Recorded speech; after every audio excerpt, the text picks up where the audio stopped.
All right, let's jump straight into this explainer covering the 11th chapter of the Satoshi journey. Today, it's all about verifiability. We're going to break down the massive difference between just blindly trusting something and actually mathematically proving it.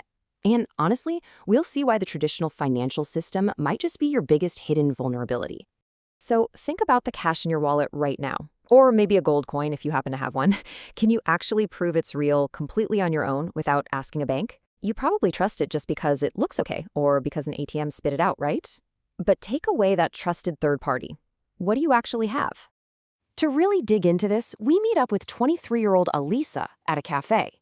Picture her sitting there, practically hypnotized by this giant digital board showing gold prices ticking up and up.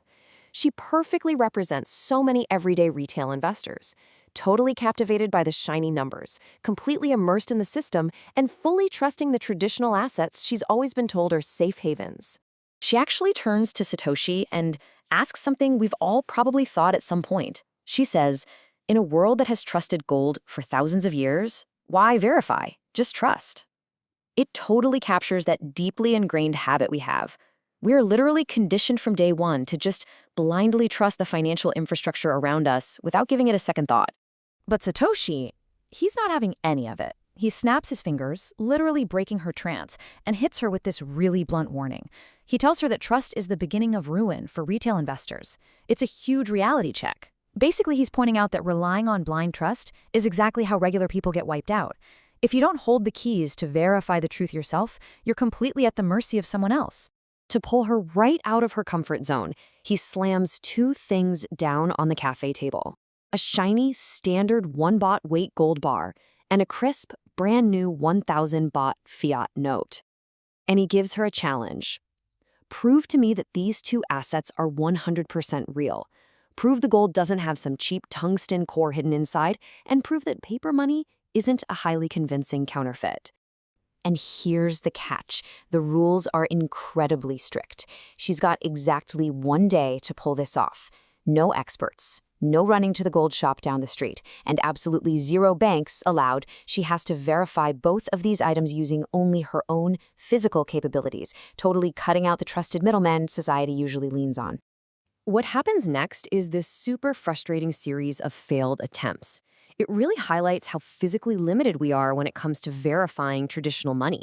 I mean, she thinks about scratching the gold to check the core, but wait, if she damages it, she ruins its resale value. She spends hours just squinting at the watermarks on the bill until her vision blurs. She even tries weighing them both, but regular scales just aren't precise enough to catch a high-level fake. It's dead end after dead end.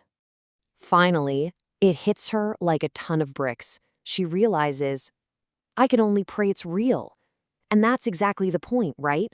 Unless you're a trained chemist with acid tests or you work at a mint with laser scanners, traditional finance is entirely based on hope. You don't actually know your physical money is real. You're just hoping the system hasn't been compromised.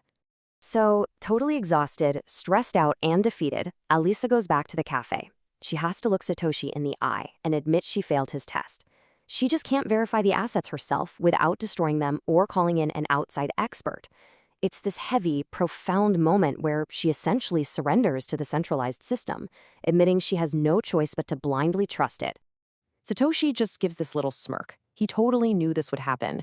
He taps his pocket and, using telepathy, calls out to his futuristic robotic assistant, BitDraw. Right now, it just looks like this compact, mechanical little dice, maybe the size of a tennis ball. Super unassuming, but it holds the exact key to Alicesa's problem.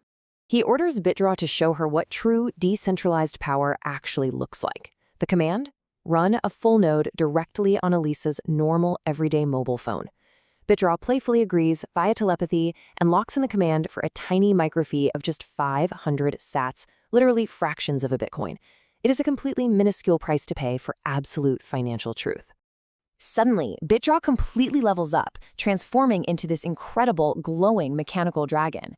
It spreads its digital wings and interfaces right with her phone. Instantly, her normal screen turns into this intense, rapidly scrolling matrix-style green terminal.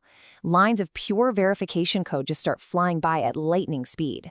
Satoshi breaks it down for her, completely demystifying the tech.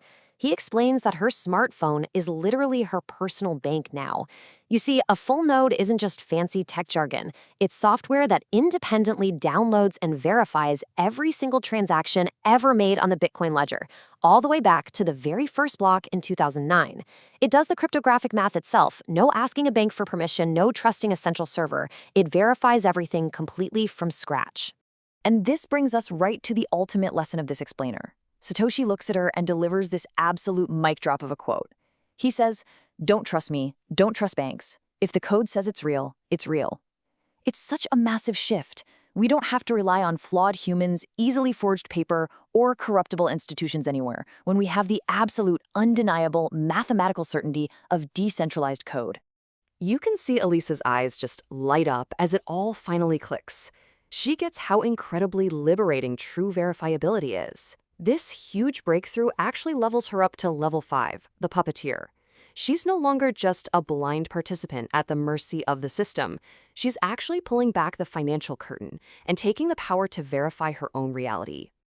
I mean, think about the staggering contrast there. Staring at a piece of metal just hoping it's real versus mathematically proving you own an asset right there on your own phone. It really makes you question those institutions we just blindly trust every single day. Because if you can't verify it yourself, do you really own it? We're going to leave you with that thought for now, but definitely stay tuned for our next explainer, where we'll be tackling the fascinating concept of censorship resistance.